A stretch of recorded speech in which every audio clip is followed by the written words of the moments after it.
Bom dia, meus queridos alunos, que bom que estamos nos encontrando nessa nova modalidade de ensino, agora no nosso ensino EAD, e nós vamos dar continuidade ao nosso estudo sobre a Revolução Russa.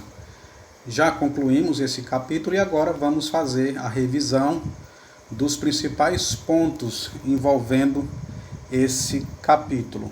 Como nós vimos em nossas aulas, o sistema político na Rússia estava voltado para uma monarquia absolutista.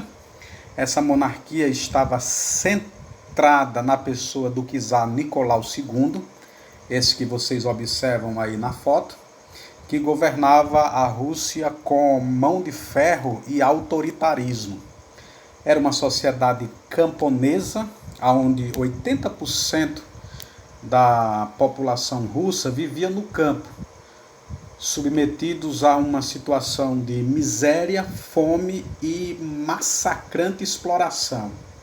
As terras, bem como a produção agrícola, estavam concentradas nas mãos dos nobres do Império Russo. Pois bem,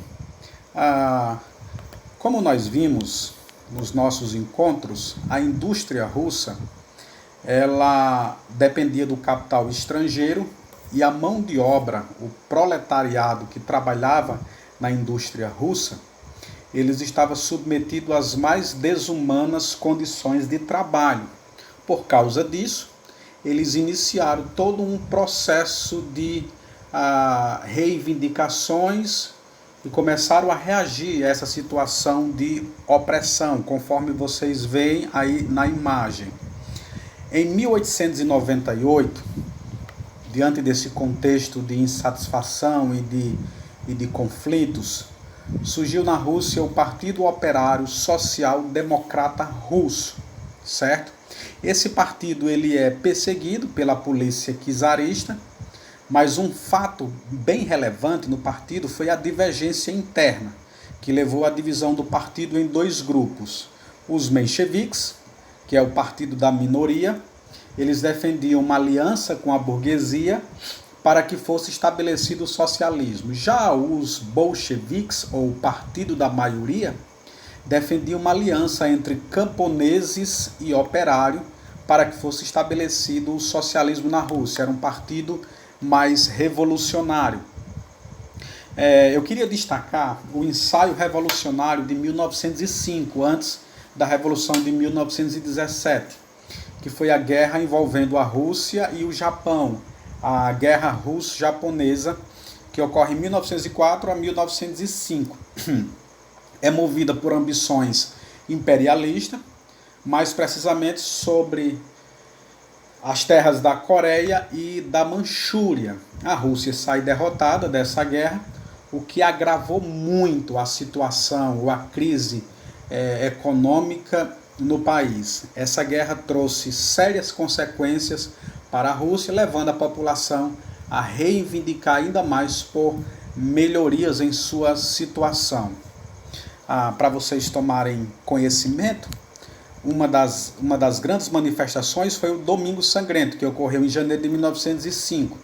Aproximadamente 200 mil pessoas foram até o Palácio de Nicolau II e começaram a fazer algumas manifestações. Eles começaram a exigir algumas coisas, dentre elas, redução da jornada de trabalho para 8 horas e salário mínimo. O czar não quis dialogar com esses manifestantes e deu a ordem para que a guarda do palácio dissolvesse a manifestação a tiros. Houve muitas mortes, houveram muitos feridos, e o que só agravou a situação do czar, porque a sua impopularidade aumentou cada vez mais.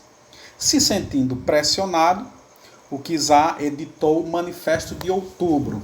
Nesse manifesto, conforme vocês veem aí no slide, ele prometeu algumas reformas, dentre elas o fim do poder absoluto e a realização de eleições para a formação de uma assembleia constituinte, que na Rússia foi chamado de Duma.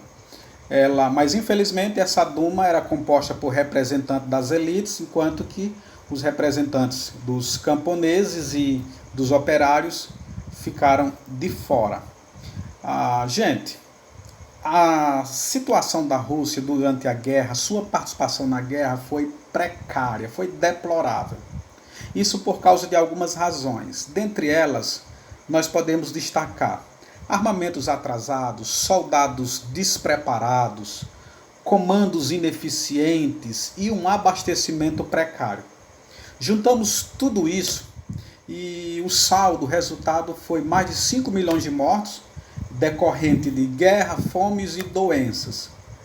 Esse cenário, ele faz com que o czar perdesse o controle sobre o país. Então, desastres militares, crise econômica, teve como consequência declínio do poder do czar. Fevereiro de 1917, ele é deposto e agora na Rússia passará a assumir o poder um governo provisório, após a queda do Nicolau II, do czar Nicolau II. O principal objetivo desse governo provisório era tirar a Rússia da guerra, mas infelizmente, dentro do próprio governo provisório, houve divergência por interesses econômicos e políticos, e a Rússia permaneceu na guerra. Mas, à frente do poder, eles tomaram algumas medidas, dentre elas, concessão de anistia, ou seja, perdão aos presos políticos que estavam exilados, dentre eles Lenin e Trotsky, os mais famosos. Uma outra medida foi a permanência da Rússia na Primeira Guerra Mundial e a redução da jornada de trabalho para 10 horas, não 8 horas como eles tanto pretendiam. Podemos dizer que a Revolução, nesse momento, esse ensaio para a Revolução de 1917, foi um fracasso. Um fracasso sob quais aspectos? Primeiro que a Rússia ela continua se mantendo graças ao capital estrangeiro. Ela continua na guerra, que era um anseio da população tirar a Rússia da guerra. Os bolcheviques se aproveitam dessa situação e se entra na disputa pelo poder. O lema principal dos bolcheviques, o partido da maioria, era paz, pão e terra. Lenin se aproveita dessa situação, que acaba de voltar do exílio, e publica aquilo que nós conhecemos como as teses de Abril, todo poder aos sovietes. Vejamos só quais foram as medidas tomadas por Lenin, medidas essas consideradas radicais. Ele editou o Tratado de Brest-Litovsk, que foi tirar a Rússia da guerra, sem negociação, indenização ou acordo. Ele estabeleceu um tratado de terra. Esse tratado garantia o fim da propriedade privada sem indenizações. Ele organizou uma força armada de segurança popular, o Exército Vermelho, que nós vamos conhecer na nossa próxima aula, que entrou numa guerra civil, o Exército Vermelho e o Exército Branco. Os bancos e indústria foram nacionalizados e entregues ao poder do Estado.